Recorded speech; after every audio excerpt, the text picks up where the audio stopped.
ভাৰতীয় জনতা যুৱ মৰ্চাৰ নতুন সভাপতি নিযুক্তি দিয়া হৈছে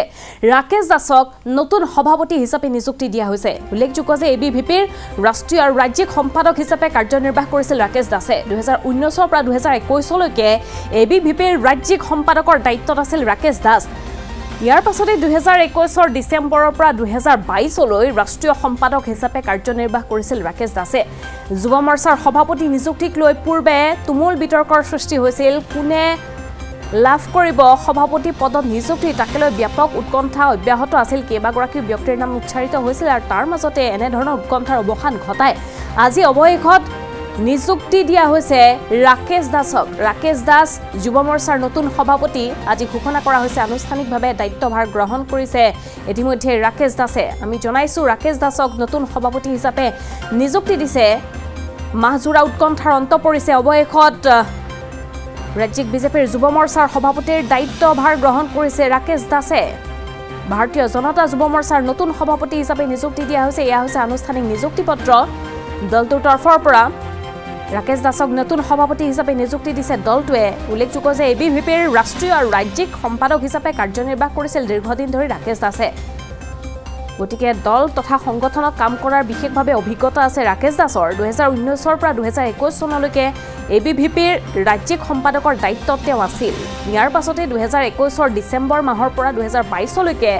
ৰাষ্ট্ৰীয় সম্পাদক হিচাপে কাৰ্যনিৰ্বাহ কৰি আহিছে ৰাকেশ দাসে যুৱ মৰ্চাৰ সভাপতিগৰাকীৰ নিযুক্তিক লৈ পূৰ্বে তুমুল বিতৰ্কৰ সৃষ্টি হৈছিল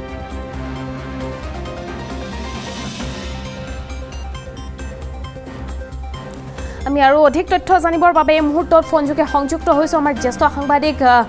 ৰাজু বৰুৱা আমাৰ সৈতে সংযুক্ত হৈ আছে ৰাজু বৰুৱা ইতিমধ্যে আমি এই বিষয়টো সন্দৰ্ভত কথা পাতিছিলো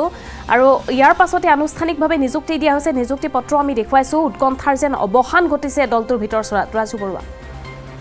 হিমাশ্ৰী চাওক যেহেতু বিজেপি যুৱ মৰ্চাৰ সভাপতি হিচাপে নিযুক্তি লাভ কৰিছে ৰাকেশ দাস ইতিমধ্যে আপুনি উল্লেখেই কৰিছে যে ৰাকেশ দাস আছিলে অসম প্ৰদেশ যি এবিভিপিৰ ৰাজ্যিক সম্পাদক আৰু তেওঁ ৰাষ্ট্ৰীয় সম্পাদকৰ দায়িত্বটো আছিলে গতিকে সেই ৰাকেশ দাসকে আজি সভাপতি হিচাপে নিযুক্তি দিছে ভৱেশ কলিতাই আৰু ৰাজ্যিক যুৱ মৰ্চাৰ সভাপতি হিচাপে নিযুক্তি লাভ কৰা যেহেতু এবিভিপিৰ পৰা তেওঁ আহিছে গতিকে এবিভিপি হৈছে বিচাৰ পৰিবাৰৰ অন্যতম এক বিবিধ সংগঠন এবিভিপি গতিকে এবিভিপি আৰু বিজেপিৰ মাজত যে তেওঁলোকৰ কাম কৰাৰ পদ্ধতি প্ৰায় একেই গতিকে এবিভিপিৰ পৰা এনেধৰণে পোনপটীয়াভাৱে ৰাকেশ দাসক যি আনিছে সেই অনাৰ লগে লগে হয়তো এটা নতুন বাৰ্তাও হয়তো বিজেপিৰ প্ৰতি বিচাৰ পৰিবাৰে দিছে যে অনাগত সময়ছোৱাত এনেকুৱা ধৰণৰ যি নিযুক্তি প্ৰক্ৰিয়া থাকিব তাত হয়তো কোনোবা সংঘ পৰিবাৰৰ কাৰোবাকে এনেকুৱা ধৰণৰ গুৰুত্বপূৰ্ণ দায়িত্ব পৰৱৰ্তী সময়তো বিজেপিয়ে দিব পাৰে হয়তো তেনেকুৱা এক বাট প্ৰশস্ত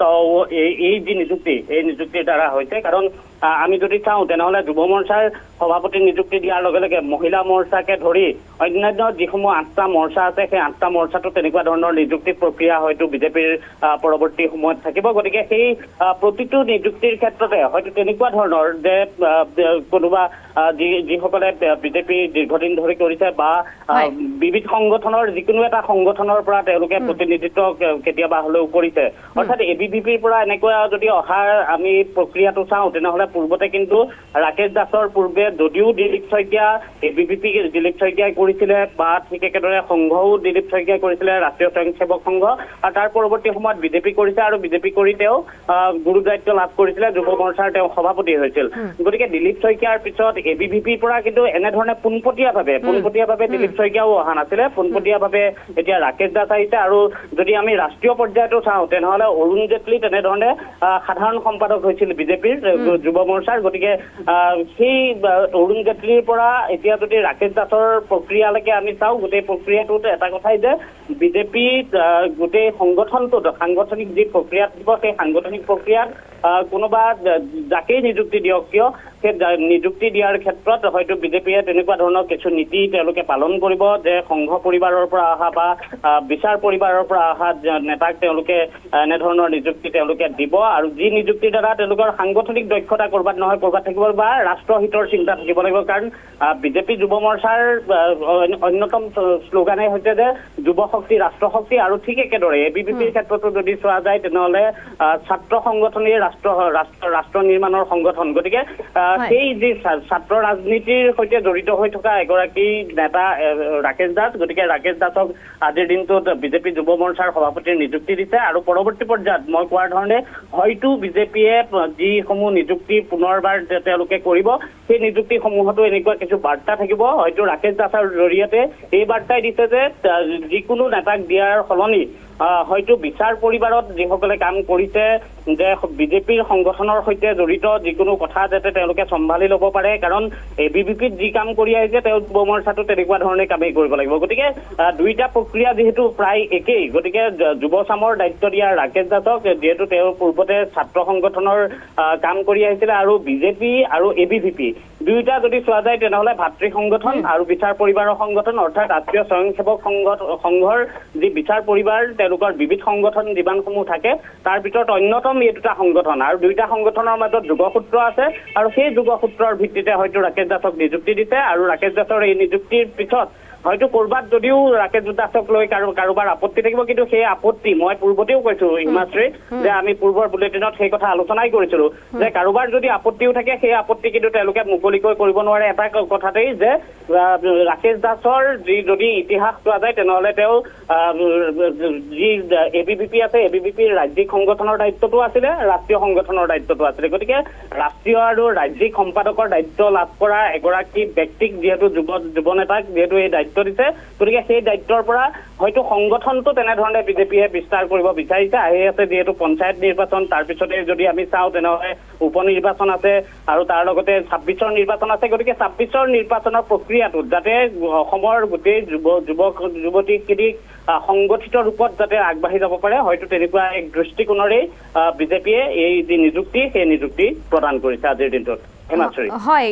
আন এটা প্ৰশ্ন সুধিব বিচাৰিছো যেহেতু যুৱ মৰ্চাৰ সভাপতিগৰাকীৰ দৌৰত আন কেইবাগৰাকী নেতাৰ নাম উল্লেখ কৰা হৈছিল বা চৰ্চাত আছিল গতিকে সেইসকলক পিছ পেলাই যেহেতু আজি ৰাকেশ দাসক নিযুক্তি প্ৰদান কৰা হৈছে যিগৰাকী ৰাকেশ দাস পোনপটীয়াকৈ দৰাচলতে তেওঁ প্ৰত্যক্ষভাৱে তেওঁ বিজেপি দলটোৰ সৈতে পূৰ্বতে জড়িত নাছিল কাৰণ বিগত বহু সময় ধৰি এনে বহু নেতা আছে যিয়ে যুৱ মৰ্চাৰ হৈ কাম কৰি আহিছে বা বিজেপি দলটোৰ হৈ কাম কৰি আহিছে গতিকে তেনে নেতাসকলক নিযুক্তি নিদি এতিয়া ৰাকেশ দাসক যেহেতু নিযুক্তি দিয়া হৈছে এটা ভাতৃ সংগঠন এবিভিপিৰ গতিকে তাৰ পৰা তেওঁক নিযুক্তি দিয়া হৈছে তেনে ক্ষেত্ৰত বিতৰ্কৰ সৃষ্টি হ'ব নেকি বা ক'ৰবাত অসন্তুষ্টি থাকি যাব নেকি চাওক মই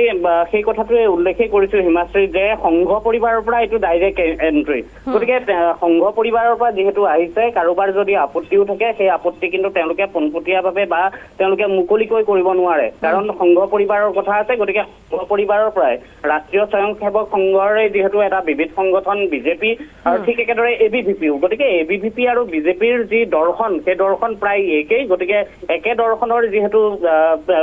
কথা গতিকে সেই একে দৰ্শনৰ মাজত মিল থকাৰ বাবে হয়তো এনে নিযুক্তি দিয়াৰ পিছত কিবা আপত্তিও যদি কাৰোবাৰ থাকে সেই আপত্তি হয়তো ক'তো নৰতে কাৰণ তেওঁলোকে যদি কাৰোবাক এই গোটেই বিষয়টোত অভিযোগো দিব লাগে তেনেহ'লে কাক অভিযোগ দিব তেওঁলোকে ৰাষ্ট্ৰীয় স্বয়ংসেৱক সংঘৰ ওচৰলৈ যাব লাগিব আৰু সংঘৰ যিহেতু এটা বিবিধ সংগঠন এবিভিপি গতিকে এবিভিপিৰ পৰা যিহেতু ৰাকেশ দাসক এই নিযুক্তি দিয়া হৈছে গতিকে ৰাকেশ দাসক নিযুক্তিৰ ক্ষেত্ৰত তেনেকুৱা ধৰণৰ কোনো অভিযোগেই হয়তো নাখাটিব গতিকে স্বাভাৱিকতে কাৰোবাৰ আপত্তি থাকিলেও সেই আপত্তি বৰ বেছি দূৰলৈ নৰজে বা মুকলিমূৰীয়াকৈ হয়তো সেইসমূহ অভিযোগ দিব নোৱাৰিব ৰাজু বৰুৱা এই মুহূৰ্তত আপোনাক ধন্যবাদ জ্ঞাপন কৰিছো বিষয়টো সন্দৰ্ভত সবিশেষ তথ্যখিনি জনোৱাৰ বাবে